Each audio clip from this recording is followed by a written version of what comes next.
നമ്മൾ ഭഗവത്ഗീതയിൽ ഏറ്റവും ലാസ്റ്റത്തെ ഒരു 5 ചാപ്റ്ററാണ് നമുക്ക് ബാക്കിയുള്ളത്. അപ്പം ഇന്ന് നമ്മൾ നോക്കാൻ പോകുന്നത് ചാപ്റ്റർ 14, 15, 16 3 ചാപ്റ്ററാണ് നമ്മൾ നോക്കാൻ പോകുന്നത്. ഓൾമോസ്റ്റ് സിമിലർ ആണ്, അതാണ് കമ്പൈൻ ചെയ്യുന്നത്. അപ്പം എപ്പോഴും നമ്മൾ വിചാരിച്ചിട്ടുണ്ടോ, ചില ദിവസങ്ങളിൽ നമ്മൾ രാവിലെ എണീക്കുമ്പം ഭയങ്കര കാം ആൻഡ് കമ്പോസ്ഡ് ആയിരിക്കും, ഒരു ധൃതിയില്ല, അല്ലെങ്കിൽ എല്ലാം സ്റ്റേബിളാണ്, എല്ലാം കൺട്രോളാണ് എന്നുള്ളൊരു വിശ്വാസം ഉണ്ടാവും. പക്ഷേ ചില ദിവസങ്ങൾ നമ്മൾ എണീക്കുമ്പോൾ തന്നെ ഭയങ്കര മൂഡ് അപ്സെറ്റ് ആയിരിക്കും, നമ്മൾ ദേഷ്യമായിരിക്കും, കുറച്ചിങ്ങനെ ഗ്രോങ്കി ആയിരിക്കും, എന്ത് ചെയ്താലും നമുക്കൊരു സാറ്റിസ്ഫാക്ഷൻ ഉണ്ടാവില്ല. അപ്പം അങ്ങനെ തന്നെ ചില ആൾക്കാർ പൊതുവെ എപ്പോഴും കാം ആൻഡ് കമ്പോസ്ഡ് ആയിരിക്കും. ചില ആൾക്കാർ എപ്പോഴും ഭയങ്കര ദേഷ്യത്തിലായി, ഭയങ്കര ഈഗോ, ഒരു അപ്സെറ്റ് മൈൻഡ് ആയിരിക്കും എപ്പോഴും. അപ്പം എപ്പോഴും വിചാരിച്ചിട്ടുണ്ടോ ആ ഒരു വ്യത്യാസം എന്തുകൊണ്ടാണ് എന്ന്? ഇപ്പം നമ്മൾ ചില ആൾക്കാരെ കാണുമ്പോൾ തന്നെ അത് ആള് ശരിയല്ല, ഭയങ്കര റൂഡാണ് എന്നുള്ളൊരു നമുക്ക് തന്നെ ഒരു മനസ്സിലൊരു ഇമേജ് ഉണ്ടാണ്ട്. അപ്പം ശരിക്കും ഭഗവത്ഗീതയിൽ ഇതിനെപ്പറ്റി ഭയങ്കര ഒരു ഫാസിനേറ്റിംഗ് ആയിട്ടുള്ളൊരു എക്സ്പ്ലനേഷൻ ഉണ്ട് കേട്ടോ. അപ്പം ഇത് സ്പിരിച്വാലിറ്റി അല്ല, ഇത് കൂടുതലും സൈക്കോളജി ആണെന്നാണ് പറയുന്നത്. അപ്പം ശ്രീകൃഷ്ണൻ പറഞ്ഞു തരുവാണ് എന്തുകൊണ്ടാണ് പല പല ആൾക്കാർ പല പല ബിഹേവിയർ ചെയ്യുന്നതും അവരുടെ ബിഹേവിയർ എന്തുകൊണ്ടാണ് ചേഞ്ച് ആയിക്കൊണ്ടിരിക്കുന്നത്. അതുമാത്രമല്ല, ചില ആൾക്കാർ എപ്പോഴും ഈ ഈഗോവും അരോഗൻസിൻ്റെ ആ ഒരു നെറ്റിൽ ആ ഒരു കാര്യത്തിൽ ട്രാപ്പായി കിടക്കുന്നതും നമ്മുടെ ആ ഒരു ഇന്നർ സ്റ്റേറ്റ്, അതായത് നമ്മുടെ മനസ്സ് തന്നെയാണ് നമ്മുടെ ഐഡന്റിറ്റി ആയി മാറുന്നതെന്നും. അപ്പം എല്ലാവർക്കും നമസ്കാരം, ഞാൻ വിദ്യ, ഞാൻ ബൈ പ്രൊഫഷണൽ സൊല്യൂഷൻസ് ആർക്കിടെക്റ്റ് ആണ്. ഹിന്ദു ഫിലോസഫിയിൽ ഒരുപാട് ഉണ്ടായിട്ടുള്ള നല്ല നല്ല കാര്യങ്ങൾ, നമുക്ക് ഡേ ടു ഡേ ലൈഫിൽ യൂസ് ചെയ്യാൻ പറ്റുന്ന കുറേ കാര്യങ്ങൾ ഞാൻ പഠിച്ച് മനസ്സിലാക്കി ഇവിടെ വന്ന് ഷെയർ ചെയ്യുകയാണ് ചെയ്യുന്നത്.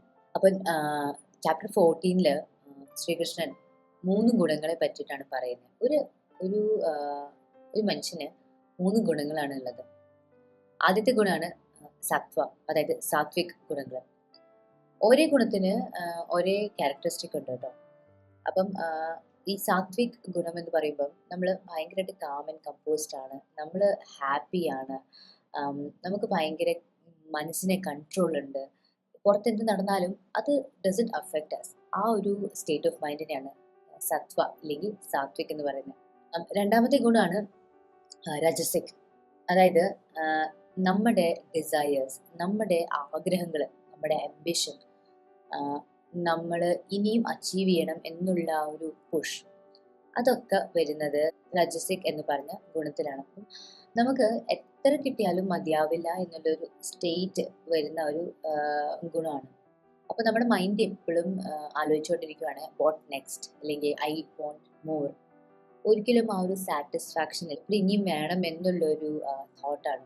ഓണസ്റ്റ്ലി ഇപ്പോഴത്തെ ഒരു കാലത്ത് ഇപ്പം നമ്മുടെ മോഡേൺ സൊസൈറ്റിയിലുള്ള ഒരു ക്യാരക്ടറിസ്റ്റിക് ആണ് രജസിക് ഗുണം. അതായത് നമ്മളെപ്പോഴും കോൺസ്റ്റൻ്റ്ലി കമ്പാരിസൺ, കോമ്പറ്റീഷൻ, പ്രൊഡക്ടിവിറ്റി, ഇല്ലെങ്കിൽ നമുക്ക് എപ്പോഴും ഉള്ള ഒരു ആ ഹസിൽ കൾച്ചറിനെ ഒരുപാട് ഫോക്കസ് ചെയ്തിട്ടാണ് നമ്മുടെ ഇപ്പോഴത്തെ ഒരു സൊസൈറ്റി. അപ്പം രജസിക് ആ ഒരു ഗുണം ഭയങ്കര പ്രീഡോമിനൻ്റ് ആയിട്ട് നിൽക്കുന്ന ഒരു കാലമാണ് ഇപ്പം. പിന്നെ മൂന്നാമത്തെയാണ് തമസിക്, അതായത് നമ്മുടെ ആഗ്രഹങ്ങളും നമ്മുടെ ആംബിഷനൊക്കെ ഭയങ്കര ലേസിയായി, നമ്മൾ തന്നെ ലേസിയായി ഇരിക്കുന്ന ഒരു സമയം. ഒന്നിനും ഒരു മൂഡില്ല, ഒന്നിനും ഒരു താല്പര്യമില്ല, മെൻ്റലി നമ്മൾ ഡ്രെയിൻഡ് ആണ്, ഇമോഷണലി നമ്മൾ ഡ്രെയിൻഡ് ആണ്. അപ്പം നമുക്ക് ചെയ്യാനുള്ള കാര്യങ്ങൾ പോലും നമ്മൾ പ്രൊക്കാസ്റ്റിനേറ്റ് ചെയ്യും. അതായത് ഇപ്പം ചെയ്യണ്ട, പിന്നെ എപ്പോഴേലും ചെയ്യാണ്ടിരിക്കാനുള്ള റീസൺ പോലും നമ്മൾ കണ്ടെത്തും. അപ്പം ആ ഒരു ഫേസ് ആണ് നമ്മുടെ തമസിക് ഗുണം. അപ്പോൾ ചില ദിവസങ്ങൾ നമുക്ക് സാത്വിക് ഗുണങ്ങളായിരിക്കും, ചില ദിവസങ്ങൾ നമുക്ക് തമസിക് ഗുണങ്ങളായിരിക്കും, ചില ദിവസങ്ങൾ രജസിക് ആയിരിക്കും. അപ്പം ആ ഗുണം ഏതാണോ ഡോമിനേറ്റ് ചെയ്യുന്നത് അതിനനുസരിച്ചായിരിക്കും നമ്മുടെ അന്നത്തെ മൂഡ്. അതുകൊണ്ട് തന്നെ എല്ലാവരുടെയും ബിഹേവിയർ എല്ലാ ദിവസവും വേറെ ആയിരിക്കും. അപ്പം ശ്രീകൃഷ്ണൻ പറയുന്നത് നമ്മൾ ഈ ഗുണങ്ങൾ പെർഫെക്റ്റ് ആക്കണം, ഇല്ലെങ്കിൽ നമ്മൾ പെർഫെക്റ്റ് ആവണം എന്നല്ല. ഈ ഗുണങ്ങൾ നമ്മൾ മനസ്സിലാക്കണം, നമ്മൾ അവയർനെസ് കൂട്ടണം. എന്നാൽ മാത്രമേ നമുക്ക് ഓവറോൾ ഒരു ഹാപ്പിനെസ് ഇല്ലെങ്കിൽ ആ ഒരു സ്പിരിച്വലി ഗ്രോ ചെയ്യാൻ പറ്റുള്ളൂ. അപ്പോൾ ശ്രീകൃഷ്ണൻ ചോദിക്കുകയാണ്, നമ്മൾ ശരിക്കും ആരാ? നമ്മുടെ പേഴ്സണാലിറ്റി മാറിക്കൊണ്ടിരിക്കുക, നമ്മുടെ ആഗ്രഹങ്ങൾ കൂടിക്കൊണ്ടിരിക്കുക, നമ്മുടെ ബിഹേവിയർ മാറിക്കൊണ്ടിരിക്കുക. അപ്പോൾ നമ്മൾ ശരിക്കും ആരാണ്, നമ്മുടെ ഐഡൻറ്റിറ്റി എന്താണ് എന്നാണ് ചോദിക്കുന്നത്. ചാപ്റ്റർ 15 ശ്രീകൃഷ്ണൻ ഈ വേൾഡിനെ തന്നെ ഒരു അപ്സൈഡ് ഡൗൺ ട്രീ, അത് തിരിഞ്ഞിരിക്കുന്ന ഒരു മരം പോലെയാണ് ഡിസ്ക്രൈബ് ചെയ്യുന്നത്. അപ്പം അതിൻ്റെ റൂട്ട്സ് മുകളിലേക്കും ബ്രാഞ്ചസ് താഴേക്കുമായിട്ട്. അപ്പം ഈ മരം ശരിക്കും ഒരു ഹ്യൂമനെയാണ് റെപ്രസെൻറ്റ് ചെയ്യുന്നത്. അതായത് നമ്മുടെ ഈഗോ, നമ്മുടെ ആഗ്രഹങ്ങൾ, നമ്മുടെ ഐഡൻറ്റിറ്റി, നമ്മുടെ എറോഗൻസ്, ഇതൊക്കെയാണ് ആ മരത്തിൻ്റെ ബ്രാഞ്ച്. അപ്പം അത് കൂടിക്കൊണ്ടേയിരിക്കും. നമ്മൾ എത്രത്തോളം ഒരു കാര്യത്തിൻ്റെ പിന്നാലെ പോകുന്നു, നമുക്ക് ഇനിയും വേണം എന്നുള്ളൊരു ആഗ്രഹമായി മാറും.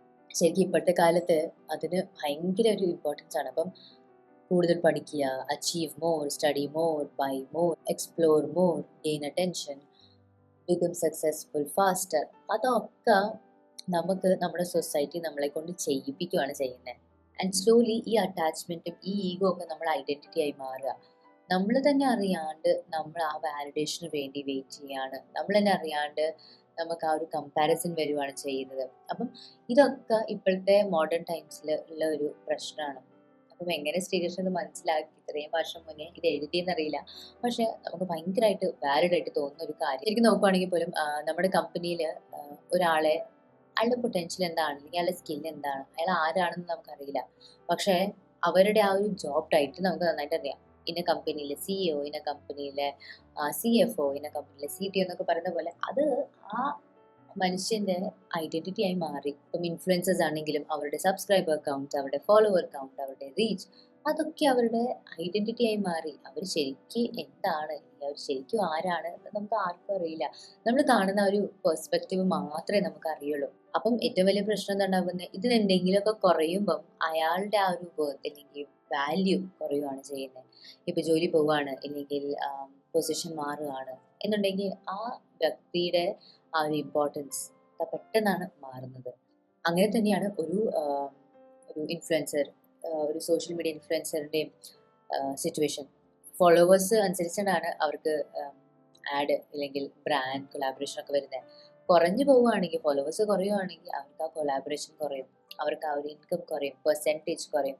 അങ്ങനെ ഒരുപാട് കാര്യങ്ങൾ അഫക്റ്റ് ആവും. ഒന്നിനൊന്ന് ഡോമിനോ എഫക്റ്റ് എന്ന് പറയുന്ന പോലെ കണക്റ്റ് ആയിട്ടാണ് ഇരിക്കുന്നത്. ആ ഒരു ആ ഇമേജ് മാറി കഴിഞ്ഞു കഴിഞ്ഞാൽ അയാൾ എന്താണ്, ഇല്ലെങ്കിൽ അവർ എന്താണ് എന്നുള്ളൊരു സത്യം അത് ഇല്ലാണ്ടാവുകയാണ് ചെയ്യുന്നത്. അപ്പോൾ ശ്രീകൃഷ്ണൻ ചോദിക്കുകയാണ്, ശരിക്ക് ഇങ്ങനത്തെ ഒരു ജീവിതം നമുക്ക് ജീവിക്കാൻ പറ്റുമോ? ബിക്കോസ് ഇപ്പോൾ നമ്മൾ സ്പിരിച്വാലിറ്റി എന്നൊക്കെ പറയുമ്പോൾ അത് എസ്കേപ്പിസം അല്ല. ശരിക്കും സ്പിരിച്വാലിറ്റി എന്ന് പറഞ്ഞു കഴിഞ്ഞാൽ എങ്ങനെ നമുക്ക് നമ്മളെ കൺട്രോൾ ചെയ്യാം, അല്ലെങ്കിൽ നമ്മളെ തന്നെ നമുക്ക് മനസ്സിലാക്കാം, നമ്മുടെ അവയർനെസ് എങ്ങനെ കൂട്ടാം എന്നുള്ളൊരു പ്രോസസ്സാണ്. ഇനിയാണ് നമ്മൾ ചാപ്റ്റർ 16 ചെയ്യാൻ പോകുന്നത്. ഇതിൽ ശ്രീകൃഷ്ണൻ പറയുന്നുണ്ട് ദൈവത്തിൻ്റെ ക്വാളിറ്റീസ്, ഇല്ലെങ്കിൽ ഭക്തി, ഒരാൾക്ക് ഭക്തി ഉണ്ട് എന്ന് മനസ്സിലാവുന്ന ക്വാളിറ്റീസ് എന്തൊക്കെയാണെന്നാണ് പറയുന്നത്.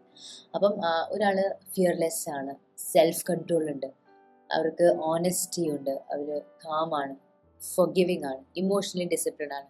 ഇതൊക്കെ ഉണ്ടെങ്കിൽ അവർക്കൊരു ഇന്നർ പീസ് ഉണ്ട്, അവരുടെ റിലേഷൻഷിപ്സ് എല്ലാം സ്റ്റേബിളാണ്, അവർക്ക് മെൻ്റൽ ക്ലാരിറ്റി ഉണ്ട്.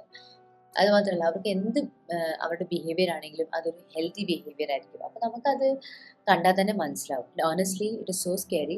നമ്മളിപ്പോൾ പാടില്ല എന്ന് പറയുന്ന ബിഹേവിയർ ഭയങ്കര കോമൺ ആണ് ഇപ്പോഴത്തെ സൊസൈറ്റിയിൽ.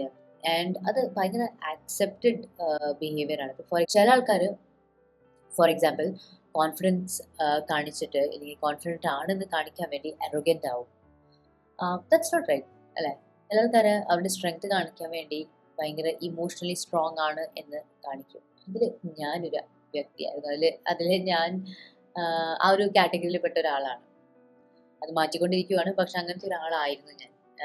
എൻ്റെ വിഷമങ്ങളും എൻ്റെ വീക്ക്നെസ് ഒന്നും അറിയിക്കാണ്ട് ഇങ്ങനെ നമ്മൾ പറയില്ലേ, ഒരു ബോക്സിൽ അടച്ചു വെച്ച് ഇരിക്കുന്ന ഒരു ടൈപ്പ് ഓഫ് ആളാണ്. അപ്പം കൃഷ്ണൻ പറയുന്നത് ഇങ്ങനത്തെ ക്വാളിറ്റീസ് ഉള്ള ആൾക്കാരാണെങ്കിൽ അവരുടെ ഉള്ളിലത്തെ സമാധാനം സ്ലോ ആയിട്ട് ഡിസ്ട്രോയ് ആയിക്കൊണ്ടിരിക്കുകയാണ്. ഒരു ദിവസം ആകുമ്പോഴേക്കും ആ സമാധാനം ഫുള്ളായിട്ട് മാറിക്കിട്ടും. അതിൻ്റെ കൂടെ ശ്രീകൃഷ്ണൻ നെഗറ്റീവ് ആയിട്ടുള്ള ആൾക്കാരെ പറ്റിയും പറയുന്നുണ്ട്. അതായത് നെഗറ്റീവ് ബിഹേവിയർ ഉള്ള ആൾക്കാരെ, അതായത് എറോഗൻറ്റ്, എപ്പോഴും ഇങ്ങനെ തിരിച്ച് മറുപടി കൊടുക്കുന്ന ആൾക്കാർ, എറോഗൻസ്, ഭയങ്കരമായിട്ട് ഈഗോ ഉള്ള ആൾക്കാർ, എപ്പോഴും ദേഷ്യമുള്ള ആൾക്കാർ, എപ്പോഴും എന്താ പറയുക ഗ്രീഡ്, അല്ലെങ്കിൽ സെൽഫിഷ്നെസ്, ക്രൂവൽറ്റി, അങ്ങനത്തെ ബിഹേവിയറുള്ള ആൾക്കാരാണെങ്കിൽ അവർക്ക് ഈ സൊസൈറ്റിയിൽ ഭയങ്കര ബുദ്ധിമുട്ടായിരിക്കും എന്നാണ് പറയുന്നത്. അതായത് ഇറ്റ് ഈസ് സോ സ്കാരി. ഇപ്പോഴത്തെ സൊസൈറ്റിയിൽ ഈ പോയിന്റ്സ്, ഈ ബിഹേവിയർ, ഇപ്പം നമ്മളിപ്പോൾ സംസാരിച്ച നെഗറ്റീവ് ബിഹേവിയർ, ഡിസ്ട്രക്റ്റീവ് ബിഹേവിയർ എന്ന് പറയും,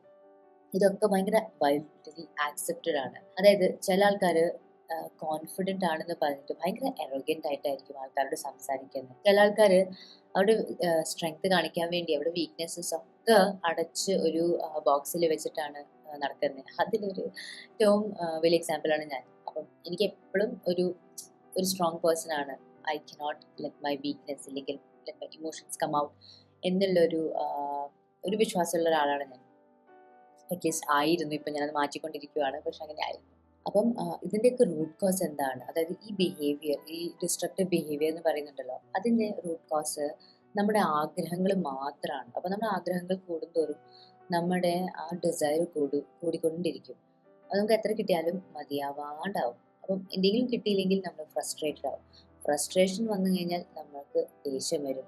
ദേഷ്യം വരുമ്പോൾ നമ്മുടെ ആ റിലേഷൻഷിപ്പ് ഒക്കെ നമുക്ക് മാറിക്കിട്ടും. ഇന്നത്തെ സോഷ്യൽ മീഡിയ ലൈഫിൽ തന്നെ പെട്ടെന്ന് തന്നെ കാണാൻ പറ്റുന്ന കുറേ കാര്യങ്ങൾ, കുറേ ക്വാളിറ്റീസ് എന്ന് പറഞ്ഞു കഴിഞ്ഞാൽ, നെഗറ്റീവ് ക്വാളിറ്റീസ് എന്ന് പറഞ്ഞു കഴിഞ്ഞാൽ, നമ്മുടെ ലുക്സ്, നമ്മുടെ സക്സസ്, മണി, ഫൈനാൻസസ്, നമ്മുടെ social status, relationship, life style, ഇതൊക്കെ തന്നെ നമ്മുടെ സൊസൈറ്റിയാണ്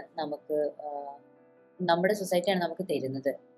നമ്മുടേതായിട്ട് അല്ല എന്നുള്ളൊരു വിശ്വാസം കൂടി നമുക്ക് തരും. അപ്പം അവ സ്ലോലി നമുക്ക് ഇതൊക്കെ ഒരു എന്താ പറയുക, ചില സമയത്ത് കൂടും, ചില സമയത്ത് കുറയും അല്ലേ. അപ്പം നമുക്ക് ടെൻഷനും സ്ട്രെസ്സും ഫിയർ ഓഫ് ഫെയിലിയറും ജെലസിയും ആ പോയിന്റ്സ്, ആ ഒരു ഫീലിംഗ്, ആ ഒരു സെക്ഷൻ ഓഫ് ഫീലിങ്ങും കൂടിക്കൊണ്ടിരിക്കും. അപ്പോൾ കൃഷ്ണൻ പറയാണ്, ഒരു എപ്പോഴും ദേഷ്യപ്പെട്ടിരിക്കുന്ന ഒരു മനുഷ്യൻ്റെ മനസ്സിൽ ഒരിക്കലും പീസ്, അതായത് സമാധാനം വരില്ല. അത് സത്യമാണ്. ഒരു വീടാണെങ്കിൽ എപ്പോഴും എന്താ പറയുക, അങ്ങനെ ചട്ടേർഡ് വീടാണ്, ഒട്ടും വൃത്തിയില്ലാത്ത വീടാണെങ്കിൽ അതിൽ തന്നെത്താൻ വൃത്തി വരില്ല അല്ലേ. നമ്മൾ എഫേർട്ട് എടുക്കണം. അപ്പം ഈ 3 ചാപ്റ്ററിൽ, ചാപ്റ്റർ 14 നമ്മൾ എന്തുകൊണ്ടാണ് why do humans behave differently എന്ന് മനസ്സിലാക്കിയത്. ചാപ്റ്റർ 15 നമുക്ക് ഈഗോയും അറോഗൻസും ഒക്കെ ഉള്ളപ്പോൾ നമ്മൾ എന്തുകൊണ്ടാണ് ട്രാപ്പായി ഫീൽ ആവുന്നത് എന്ന് മനസ്സിലാക്കി.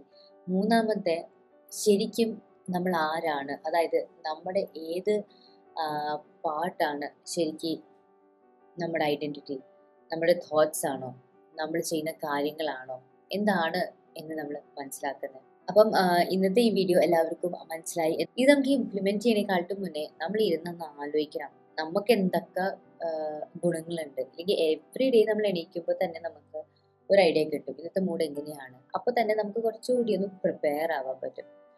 അപ്പം ഇന്നത്തെ വീഡിയോ എല്ലാവർക്കും ഹെൽപ്ഫുള്ളായി എന്ന് വിശ്വസിക്കുന്നു. നിങ്ങൾ ആദ്യമായിട്ട് ഈ ചാനൽ വരുന്നെങ്കിൽ സബ്സ്ക്രൈബ് ചെയ്യാൻ മറക്കരുത്. Thank you. ബൈ.